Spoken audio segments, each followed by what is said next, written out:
حضور اکرم صلی اللہ تعالیٰ علیہ وآلہ وسلم کا خاندان نسب و نجابت شرافت میں تمام دنیا کے خاندانوں سے اشرف و اعلیٰ ہے۔ یہ وہ حقیقت ہے کہ آپ صلی اللہ تعالیٰ علیہ وآلہ وسلم کے بدترین دشمن کفار مکہ بھی کبھی اس کا انکار نہ کر سکے۔ چنانچہ حضرت ابو سفیان نے جب وہ کفر کی حالت میں تھے، بادشاہ روم ہرقل کے بڑے دربار میں اس حقیقت کا اقرار کیا کہ یعنی نبی صلی اللہ تعالیٰ علیہ وسلم عالی خاندان ہیں۔ حالانکہ اس وقت وہ آپ صلی اللہ تعالیٰ علیہ وسلم کے بدترین دشمن تھے اور چاہتے تھے کہ اگر ذرا بھی کوئی گنجائش ملے تو آپ صلی اللہ تعالیٰ علیہ وسلم کی ذات پاک پر کوئی عیب لگا کر بادشاہ روم کی نظروں سے آپ کا وقار گرا دیں۔ مسلم شریف کی روایت ہے کہ اللہ تعالیٰ نے حضرت اسماعیل علیہ السلام کی اولاد میں سے کنعانہ کو برگزیدہ بنایا اور کنعانہ میں سے قریش کو چنا اور قریش میں سے بنی ہاشم کو منتخب کیا اور بنی ہاشم میں سے مجھ کو چن لیا۔ یعنی حضور انور صلی اللہ تعالیٰ علیہ وآلہ وسلم کا خاندان اس قدر بلند مرتبہ ہے کہ کوئی بھی حسب و نسب والا اور نعمت و بزرگی والا آپ صلی اللہ تعالیٰ علیہ وآلہ وسلم کے مثل نہیں ہے۔ حضور اقدس صلی اللہ تعالیٰ علیہ وآلہ وسلم کے خاندان نبوت میں سبھی حضرات اپنی گو نہ گو خصوصیات کی وجہ سے بڑے نامی گرامی ہیں، مگر چند ہستیاں ایسی ہیں جو آسمان و فضل و کمال پر چاند تارے بن چکے ہیں۔ ان با کمالوں میں سے فہر بن مالک بھی ہے۔ ان کا لقب قریش ہے اور ان کی اولاد قریشی یا قریش کہلاتی ہے۔ فہر بن مالک قریش اس لیے کہلاتے ہیں کہ قریش ایک سمندری جانور کا نام ہے جو بہت ہی طاقتور ہوتا ہے اور سمندری جانوروں کو کھا ڈالتا ہے۔ یہ تمام جانوروں پر ہمیشہ غالب ہی رہتا ہے، کبھی مغلوب نہیں ہوتا۔ چونکہ فہر بن مالک اپنی شجاعت اور خداداد طاقت کی بنا پر تمام قبائلی عرب پر غالب تھے، اس لیے تمام اہل عرب کو قریش کے لقب سے پکارنے لگے۔ حضور صلی اللہ تعالیٰ علیہ وآلہ وسلم کے ماں باپ دونوں کا سلسلہ نسب فہر بن مالک سے ملتا ہے، اس لیے حضور اکرم صلی اللہ تعالیٰ علیہ وآلہ وسلم ماں باپ دونوں کی طرف سے قریشی ہیں۔ حضور اکرم صلی اللہ تعالیٰ علیہ وآلہ وسلم کے پردادا ہاشم بڑی شان و شوکت کے مالک تھے۔ ان کا اصل نام عمرو تھا۔ انتہائی بہادر، بے حد سخی اور اعلیٰ درجے کے مہمان نواز تھے۔ ایک سال عرب میں بہت سخت قحط پڑ گیا، لوگ دانے دانے کو محتاج ہو گئے، تو یہ ملک شام سے خشک روٹیاں خرید کر حج کے دنوں میں مکہ پہنچے اور روٹیوں کا چورا کر کے اونٹ کے گوشت کے شوربے میں سرید بنا کر تمام حاجیوں کو خوب پیٹ بھر کر کھلایا۔ اس دن سے لوگ ان کو ہاشم یعنی روٹیوں کا چورا کرنے والا کہنے لگے، کیونکہ یہ عبد المناف کے سب لڑکوں میں بڑے اور باصلاحیت تھے، اس لیے عبد المناف کے بعد کعبہ کے متولی اور سجادہ نشین ہوئے۔ بہت حسین و خوبصورت تھے۔ جب سن شعور کو پہنچے تو ان کی شادی مدینہ میں قبیلہ خزرج کے ایک سردار عمرو کی صاحبزادی جن کا نام سلمہ تھا اور ان کے صاحبزادے عبد المطلب مدینہ ہی میں پیدا ہوئے۔ چونکہ ہاشم 25 سال کی عمر پا کر ملک شام کے راستہ میں بمقام غزہ انتقال کر گئے، اس لیے عبد المطلب مدینہ ہی میں اپنے نانا کے گھر پلے بڑھے اور جب 7 یا 8 سال کے ہو گئے تو مکہ آ کر اپنے خاندان والوں کے ساتھ رہنے لگے۔ عبد المطلب حضور اقدس صلی اللہ تعالیٰ علیہ وآلہ وسلم کے دادا عبد المطلب کا اصلی نام شیبہ۔ یہ بڑے ہی نیک نفس اور عابد و زاہد تھے۔ غار ہیرا میں کھانا پانی ساتھ لے کر جاتے اور کئی دنوں تک لگاتار خدا عز و جل کی عبادت میں مصروف رہتے۔ رمضان شریف کے مہینے میں اکثر غار ہیرا میں اعتکاف کیا کرتے تھے اور خدا عز و جل کے دھیان میں گوشہ نشین رہا کرتے تھے رسول اللہ صلی اللہ تعالیٰ علیہ وسلم کا نور نبوت ان کی پیشانی میں چمکتا تھا، ان کے بدن سے مشک کی خوشبو آتی تھی۔ اہل عرب خصوصاً قریش کو ان سے بڑی عقیدت تھی۔ مکہ والوں پر جب کوئی مصیبت آتی یا قحط پڑ جاتا تو لوگ عبد المطلب کو ساتھ لے کر پہاڑ پر چڑھ جاتے اور بارگاہ خداوندی میں ان کو وسیلہ بنا کر دعا مانگتے تھے تو دعا قبول ہو جاتی تھی۔ یہ لڑکیوں کو زندہ درگور کرنے سے لوگوں کو بڑی سختی کے ساتھ روکتے تھے اور چور کا ہاتھ کاٹ ڈالتے تھے۔ اپنے دسترخوان سے پرندوں کو بھی کھلایا کرتے تھے، اس لیے ان کا لقب متعمد طیر، پرندوں کو کھلانے والا ہے۔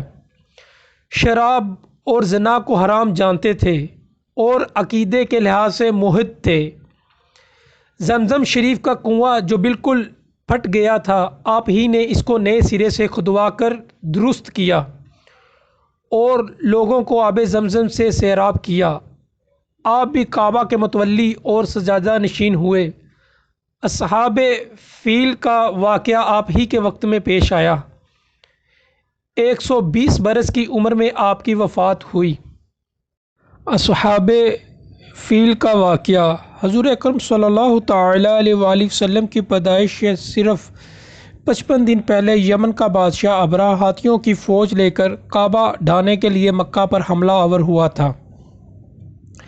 اس کا سبب یہ تھا کہ ابرہہ نے یمن کے دارالسلطنت صنعا میں ایک بہت ہی شاندار اور عالی شان گرجا گھر بنایا اور یہ کوشش کرنے لگا کہ عرب کے لوگ بجائے خانہ کعبہ کے یمن آ کر اس گرجا گھر کا حج کیا کریں۔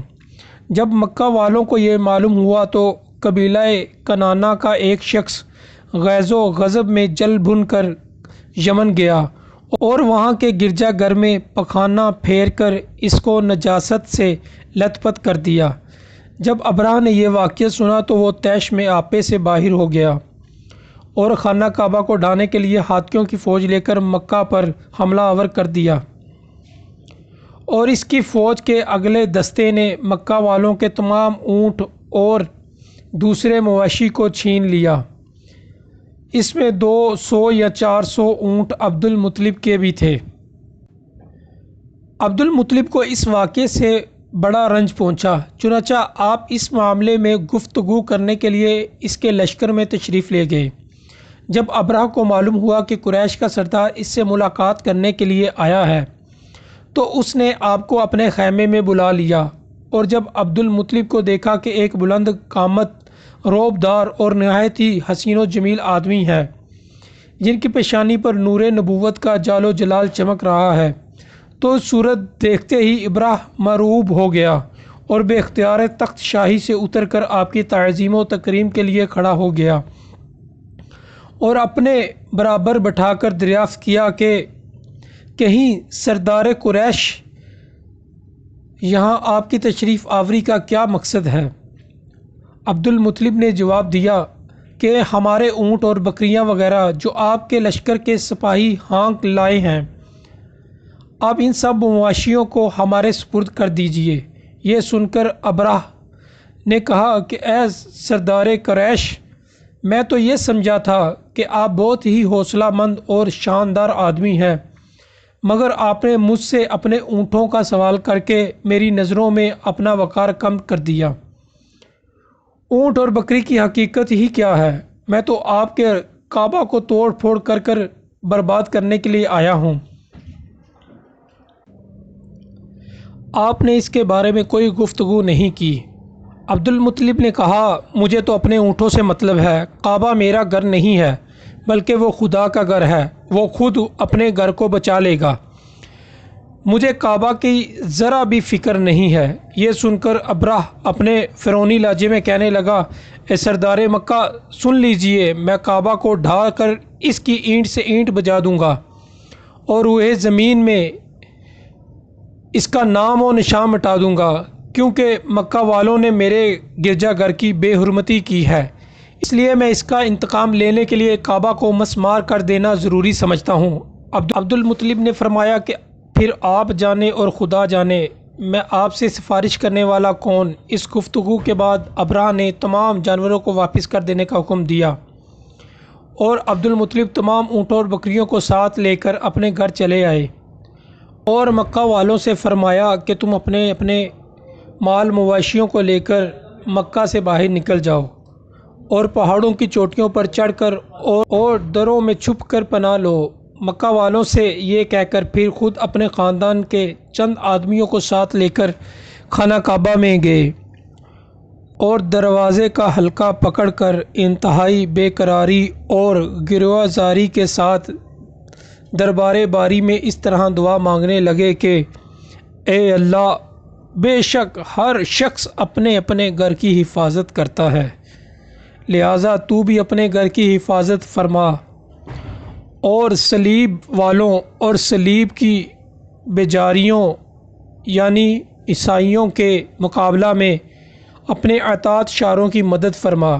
عبد المطلب نے یہ دعا مانگی اور اپنے خاندان والوں کو ساتھ لے کر پہاڑ کی چوٹی پر چڑھ گئے اور خدا کی قدرت کا جلوہ دیکھنے لگے۔ ابرہہ جب صبح کو کعبہ ڈھانے کے لیے اپنے لشکر جرار اور ہاتھیوں کی قطار کے ساتھ آگے بڑھا اور مقام مغمس میں پہنچا تو خود اس کا ہاتھی جس کا نام محمود تھا ایک دم بیٹھ گیا۔ ہر چند مارا اور بار بار للکارا مگر ہاتھی نہ اٹھا۔ اسی حال میں قہر الہی ابابیلوں کی شکل میں نمودار ہوا اور ننھے ننھے پرندے جھنڈ کے جھنڈ جن کی چونچ اور پنجوں میں تین تین کنکریاں تھیں سمندر کی جانب سے حرم کعبہ کی طرف آنے لگے۔ ابابیلوں کے ان دل بادل لشکروں نے ابرہہ کی فوجوں پر اس زور و شور سے سنگ باری شروع کر دی کہ آن کی آن میں ابرہہ کے لشکر اور اس کے ہاتھیوں کے پرچے اڑ گئے۔ ابابیلوں کی سنگ باری خداوند قہار و جبار کے قہر و غضب کی ایسی مار تھی کہ جب کوئی کنکری کسی فیل سوار کے سر پر پڑتی تھی اور وہ اس آدمی کے بدن کو چھیدتی ہوئی ہاتھی کے بدن سے پار ہو جاتی تھی۔ ابرہہ کی فوج کا ایک آدمی بھی زندہ نہیں بچا اور سب کے سب ابرہہ اور اس کے ہاتھیوں سمیت اس طرح ہلاک و برباد ہو گئے کہ ان کے جسموں کی بوٹیاں ٹکڑے ٹکڑے ہو کر زمین پر بکھر گئیں۔ چنانچہ قرآن مجید کی سورہ فیل میں خداوند قدوس نے اس واقعہ کا ذکر کرتے ہوئے ارشاد فرمایا کہ بسم اللہ الرحمن الرحیم أَلَمْ تَرَ كَيْفَ فَعَلَ رَبُّكَ بِأَصْحَابِ الْفِيلِ أَلَمْ يَجْعَلْ كَيْدَهُمْ فِي تَضْلِيلٍ وَأَرْسَلَ عَلَيْهِمْ طَيْرًا أَبَابِيلَ تَرْمِيهِمْ بِحِجَارَةٍ مِّن سِجِّيلٍ فَجَعَلَهُمْ كَعَصْفٍ مَّأْكُولٍ۔ ترجمہ یعنی اے محبوب، کیا آپ نے نہ دیکھا کہ آپ کے رب نے ان ہاتھی والوں کا کیا حال کر ڈالا؟ کیا ان کے دو کو تباہی میں نہ ڈالا اور ان پر پرندوں کی ٹکڑیاں بھیجیں تاکہ انہیں کنکر کے پتھروں سے مارے تو انہیں چبائے ہوئے بھوس جیسا بنا ڈالا۔ جب ابرہہ اور اس کے لشکروں کا یہ انجام ہوا تو عبد المطلب پہاڑ سے نیچے اترے اور خدا کا شکر ادا کیا۔